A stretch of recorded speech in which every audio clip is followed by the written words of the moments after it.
Díaz entró triunfante a la capital el 23 de noviembre de 1876. Fue un dictador decidido con el propósito de preservar el orden y llevar al país al progreso económico con su lema poca política y mucha administración. Podemos decir que el porfiriato fue una etapa de transformación socioeconómica y un arranque hacia la modernidad.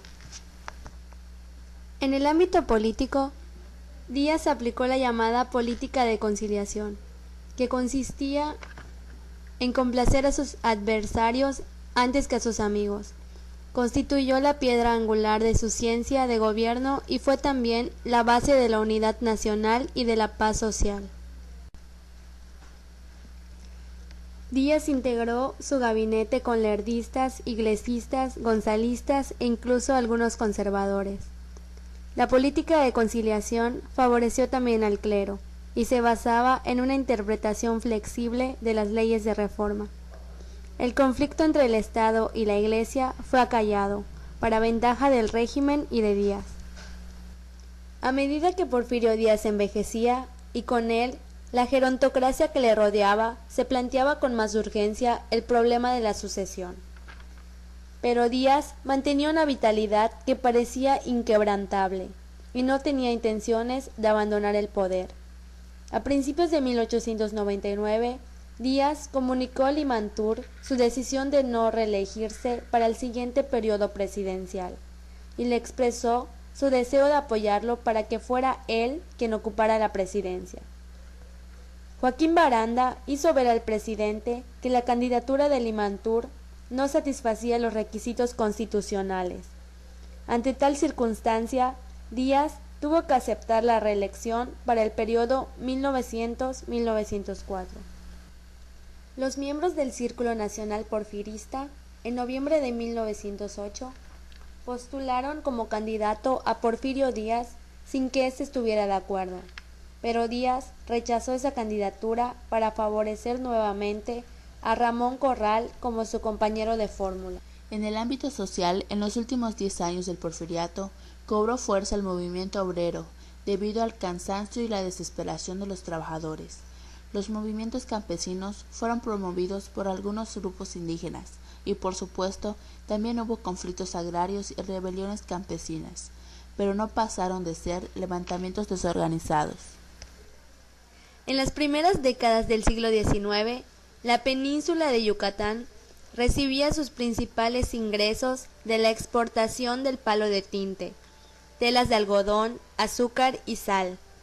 Cuando por diversas razones el mercado empezó a ser desfavorable a estos productos, se dio principio al fomento del henequén y se estableció la primera hacienda henequenera en 1833. La promoción de los ferrocarriles es otro dato importante que debe tenerse en cuenta para entender mejor la sociedad yucateca del porfiriato. El auge de la industria henequenera permitió un gran impulso a la construcción y restauración de edificios públicos, templos y casas particulares. Para la élite, habitar en el centro de Mérida era la manera de mostrar su éxito.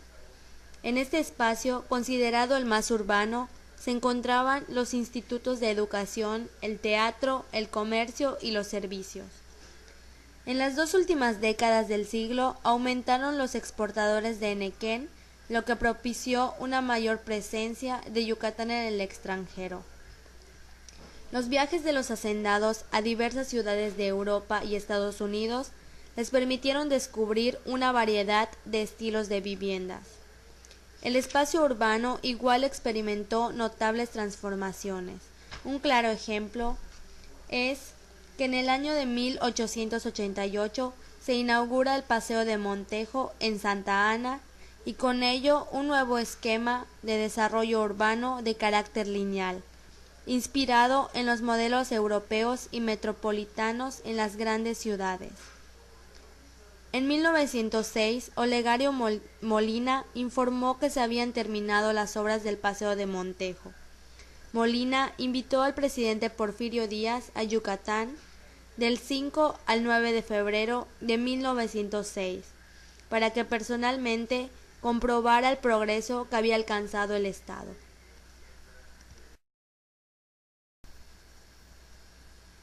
Un claro ejemplo de las construcciones realizadas en el Paseo de Montejo es el Palacio del Gobernador Francisco Cantón, construido de 1909 a 1911, que actualmente es el Museo de Antropología.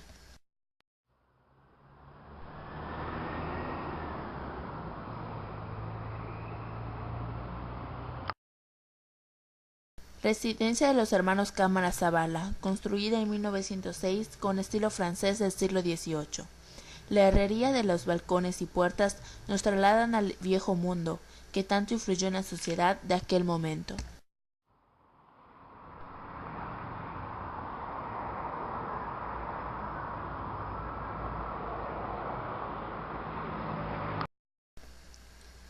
Antigua residencia del señor Alfredo Medina Rodríguez, actualmente conocida como la Quinta Montes Molina.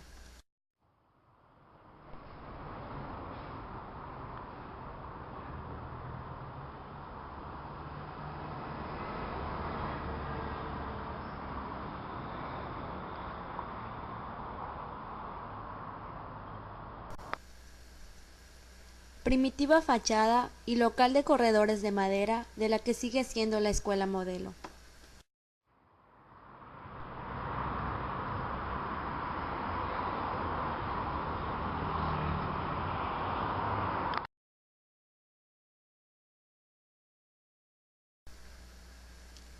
El eclecticismo y las innovaciones técnicas en construcción se pueden observar en varios edificios emblemáticos de la ciudad de Mérida, como el Teatro Peón Contreras.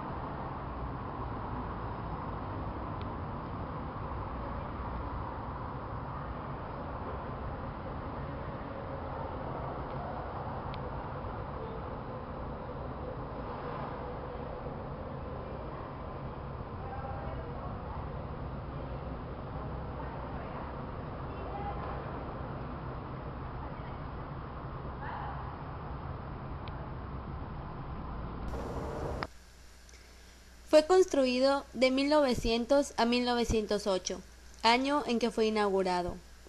Antes de ser llamado José Peón Contreras, en honor del dramaturgo y escritor, también fue llamado Teatro San Carlos y Teatro Bolio.